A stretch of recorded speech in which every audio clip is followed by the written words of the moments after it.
Assalamualaikum warahmatullahi wabarakatuh. Halo semuanya, selamat datang di Kita Film. Di video kali ini saya akan membahas alur cerita sebuah film horor Indonesia yang berjudul Janji Darah. Sebuah film yang dibintangi oleh Natasha Wilona, Emir Mahira, dan artis-artis lainnya. Tapi sebelum saya mulai ceritanya, jangan lupa ya buat yang belum subscribe, ayo di subscribe dulu channel Kita Film. Film dimulai dengan dua orang anak kecil yang sedang berada di sebuah bekas pabrik tua yang bernama Pabrik Cipetir. Mereka adalah Dinda dan Rehan. Mereka berdua lalu masuk ke dalam pabrik untuk mencari penampakan. Rehan yang memiliki kemampuan untuk melihat makhluk halus selalu berkata kalau setan-setan di pabrik itu sudah pergi. Dia ingat kakeknya pernah berkata kalau setan juga takut dengan manusia. Dinda tidak punya kemampuan untuk melihat makhluk halus, itulah sebabnya dia mengajak Rehan ke tempat itu.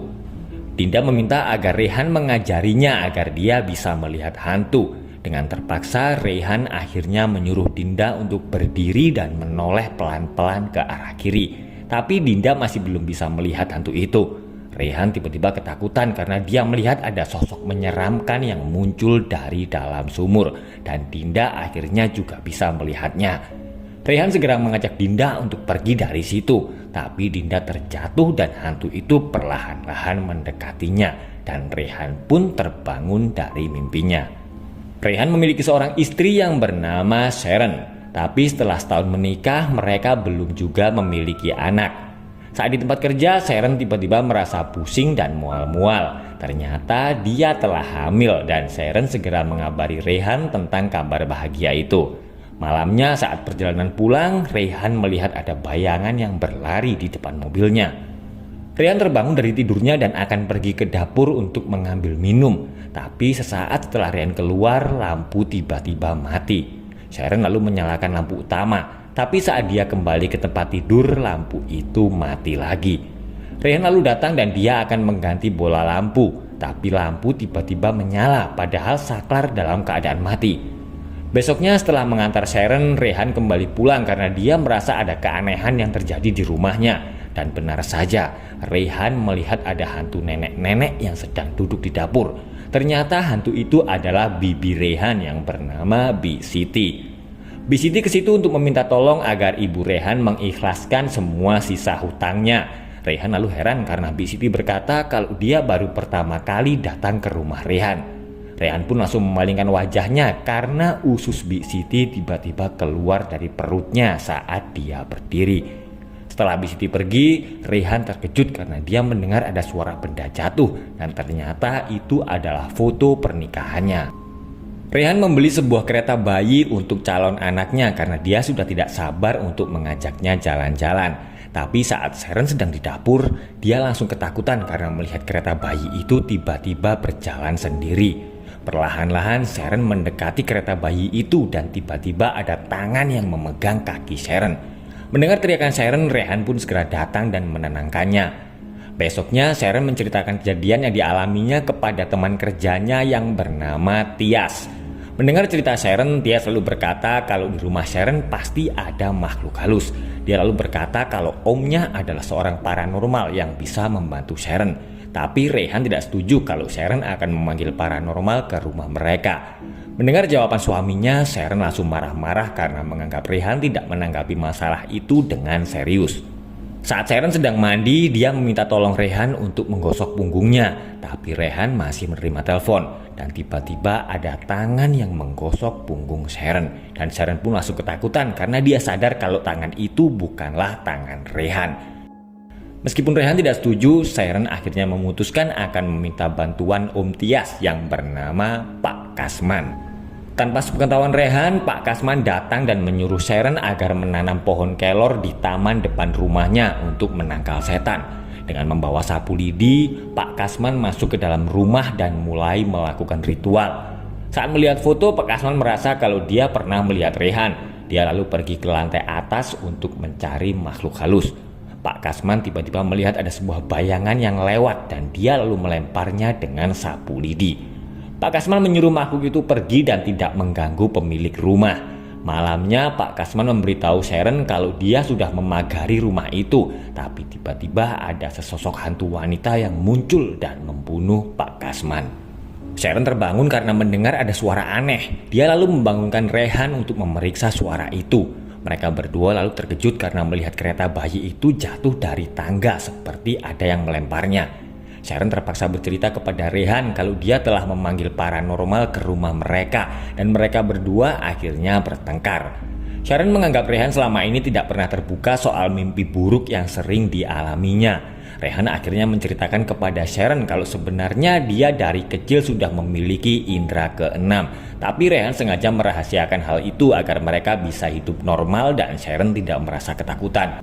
Besoknya Tias memberitahu Sharon kalau Pak Kasman telah meninggal karena kecelakaan. Dengan ditemani oleh Rehan, Sharon dan Tias datang ke rumah Pak Kasman dan Rehan melihat ada hantu yang sedang berdiri di lantai atas. Sesampainya di rumah, Sharon bertanya siapa yang dilihat Rehan di rumah Pak Kasman. Tapi Rehan menjawab kalau dia tidak begitu jelas melihat hantu itu dan mereka berdua lagi-lagi bertengkar dan saling menyalahkan. Rehan menganggap kalau Pak Kasman mati karena dia telah menantang hantu itu. Rehan terbangun karena dia mendengar ada suara yang memanggilnya. Rehan lalu keluar kamar dan melihat ada sosok yang membawa senter. Rehan segera mengejar hantu itu dan ternyata dia adalah Dinda. Rehan pergi ke gudang untuk mencari hantu Dinda, tapi pintu gudang tiba-tiba terkunci. Sementara itu Sharon terbangun dan keluar kamar untuk mencari Rehan. Lampu tiba-tiba pecah dan hantu Dinda mendatangi Sharon. Dia menyerang Sharon dan mendorongnya jatuh dari tangga. Rehan yang berhasil keluar dari gudang lalu melihat Sharon yang sedang pingsan. Dokter berkata kalau Sharon pingsan akibat benturan keras di kepalanya dan dokter belum bisa memastikan bagaimana kondisi kandungannya karena harus menunggu pemeriksaan lebih lanjut. Rehan meminta tolong Tias agar menemani Sharon di rumah sakit karena dia akan pergi untuk menemui seseorang. Ternyata Rehan mendatangi rumah Dinda dan bertemu dengan ibunya yang bernama Bu Hesti. Rehan bercerita kalau arwah Dinda mendatanginya. Dia lalu bertanya apa yang sebenarnya terjadi dengan Dinda sehingga arwahnya tidak tenang. Di rumah sakit, hantu Dinda masuk ke dalam tubuh seorang pegawai cleaning service. Dia lalu mengambil pisau dan menyerang Tias. Mendengar ada suara keributan, security kemudian datang dan menangkap pegawai yang sedang kerasukan itu. Sharon yang ketakutan berusaha pergi dari situ, tapi hantu Dinda tiba-tiba keluar dari lift dan menyerang Sharon. Tapi beruntung Rehan datang dan menyelamatkannya. Rehan akhirnya memberitahu Sharon kalau yang mengganggu mereka selama ini adalah hantu Dinda, yaitu teman masa kecilnya. Rehan bercerita kalau dulu hubungan mereka berdua sangat dekat karena mereka memiliki hobi yang sama, yaitu mencari makhluk-makhluk dari dunia lain. Suatu hari Dinda berhasil melihat mereka, tapi yang dia lihat ternyata adalah makhluk sejenis iblis yang dia lihat di pabrik tua Cipetir. Setelah bertemu dengan makhluk itu, Dinda lalu masuk ke dunia lain dan bertemu dengan ayahnya yang sudah meninggal. Dinda lalu bertanya apakah Rehan mau menemaninya seandainya dia tersesat lagi di alam lain. Rehan dan Dinda lalu menyatukan darah mereka dan membuat perjanjian terlarang itu. Setelah lulus SD, Dinda pindah ke kota dan mereka bertemu lagi saat SMA. Ternyata Bu Hesti bercerita kalau Dinda berguru kepada seorang dukun untuk belajar ilmu hitam dan bersekutu dengan setan. Dinda yang kuliah di luar negeri tiba-tiba pulang karena dia mendengar kabar kalau Rehan akan menikah. Bu Hesti lalu marah-marah karena dia tahu kalau Dinda menyukai Rehan, padahal Rehan adalah sepupunya sendiri. Bu Hesti melarang Dinda untuk datang di pernikahan Rehan karena dia khawatir akan terjadi kekacauan. Dia kemudian mengunci Dinda di dalam kamarnya, tapi kekuatan iblis dalam tubuh Dinda keluar dan dia lalu menyerang ibunya. Setelah melihat fotonya bersama Rehan yang dicoret dengan darah mereka, tidak berapa lama kemudian Dinda ditemukan mati bunuh diri di dalam pabrik tua Cipetir. Rehan berkata agar arwah Dinda bisa tenang, maka dia harus pergi ke dunia Dinda dan bertemu dengannya. Rehan dan Sharon pergi ke rumah Bu Hesti. Rehan berencana akan pergi ke pabrik tua Cipetir untuk menemui arwah Dinda. Dia harus melakukan itu karena hanya itulah satu-satunya cara untuk menyelamatkan Sharon dan anaknya dari bahaya. Rehan akhirnya datang ke pabrik tua Cipetir. Sesosok hantu anak kecil melarang Rehan untuk naik, tapi Dinda tiba-tiba muncul dan menyerang Rehan.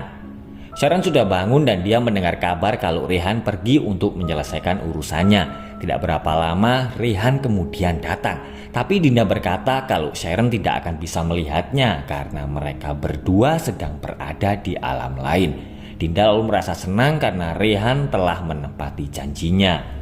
Dengan diantar oleh suster Bu Hesti, Sharon pergi ke pabrik tua Cipetir. Sementara itu Rehan langsung panik karena Dinda berkata kalau mereka berdua akan bersama selamanya. Mereka berdua lalu kembali ke pabrik dan Rehan langsung terkejut karena dia melihat Sharon dan tim medis sedang membawa tubuhnya. Rehan lalu marah dan menganggap kalau Dinda telah menghancurkan hidupnya. Rehan lalu berkata kalau dia sangat menyayangi Dinda dan kalau Dinda memang mencintainya, maka dia tidak akan tega menyakiti istri dan anaknya. Mendengar itu, Dinda pun langsung menangis dan memeluk Rehan. Dinda akhirnya menyadari kesalahannya dan dia akan mengantarkan Rehan kembali ke dunianya. Tapi iblis itu tiba-tiba datang dan masuk ke dalam tubuh Dinda. Rehan sedang dalam keadaan kritis karena iblis itu menyerangnya. Setelah berusaha semaksimal mungkin, dokter akhirnya berkata kepada Sharon kalau Rehan sudah meninggal. Rehan mendengar suara Sharon yang memintanya untuk kembali demi dia dan anaknya. Perlahan-lahan Rehan berdiri dan menyuruh Dinda untuk melawan iblis itu.